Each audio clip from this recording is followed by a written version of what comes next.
গণপ্রজাতন্ত্রী বাংলাদেশ সরকারের মাননীয় প্রধানমন্ত্রীর কার্যালয়ে স্পেশাল সিকিউরিটি ফোর্সেস এসএসএফ এর ৩৮তম প্রতিষ্ঠাবার্ষিকীর দরবারে অংশ নেন প্রধানমন্ত্রী শেখ হাসিনা। আমি একই সাথে বক্তব্যের শুরুতেই ১৯৭৫ সালের ১৫ই আগস্ট বঙ্গবন্ধুকে সপরিবারে হত্যার স্মৃতিচারণ করে প্রধানমন্ত্রী বলেন, বঙ্গবন্ধুকে হত্যার পর যারা ক্ষমতায় এসেছিল তারা দেশকে এগিয়ে নিতে পারেনি। একের পর এক কুর মাধ্যমে সেনা ও বিমান বাহিনীর সদস্যদের হত্যা করা হয়। রাষ্ট্রপতি জাতির পিতা বঙ্গবন্ধু শেখ মুজিবকে নির্মমভাবে হত্যা করে।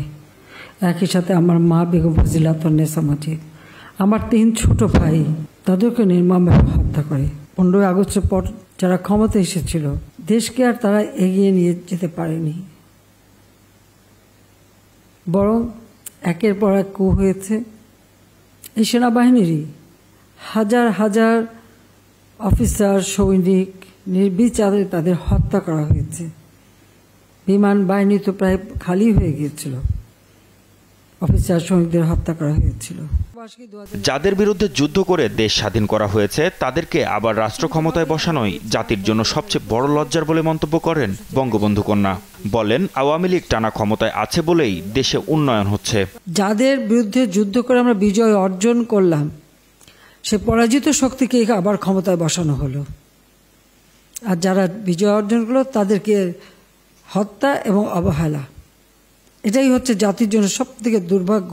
২০০৯ থেকে এ পর্যন্ত ধারাবাহিকভাবে ক্ষমতায় আছি বলেই একটা সুযোগ হয়েছে যে উন্নয়নগুলি দৃশ্যমান করা এবং এগুলিকে একটা স্থায়ী উন্নয়নের ধারাটা অব্যাহত রাখতে পেরেছি। স্পেশাল সিকিউরিটি ফোর্সের কর্মকাণ্ডের প্রশংসা করে সরকার প্রধান বলেন, বাহিনীগুলোর আরও আধুনিকায়নে পদক্ষেপ নেওয়া হয়েছে। এসএসএফ এর প্রতিটি সদস্য তাদের কর্মদক্ষতা সুনিপুণ পেশাদারিত্বের মাধ্যমে এই দায়িত্ব যথাযথভাবে পালন করেন। প্রত্যেকেই যারা আমাদের বাংলাদেশে এসেছেন, যাওয়ার সময় সবাই কিন্তু আমাদের এসএসএফ এর ভূয়সী প্রশংসা করে যান, যেটা আমাদের জন্য অত্যন্ত গর্বের এবং আমি সত্যি নিজেই খুব গর্ববোধ করি। অন্তত যারা জীবনের ঝুঁকি নিয়ে প্রতিনিয়ত কাজ করে সেদিকে লক্ষ্য রেখেই তাদের জন্য সেই ধরনের গাড়ি থেকে শুরু করে আধুনিক সরঞ্জামাদি যা যা দরকার সবই কিন্তু আমরা ব্যবস্থা করে দিয়েছি।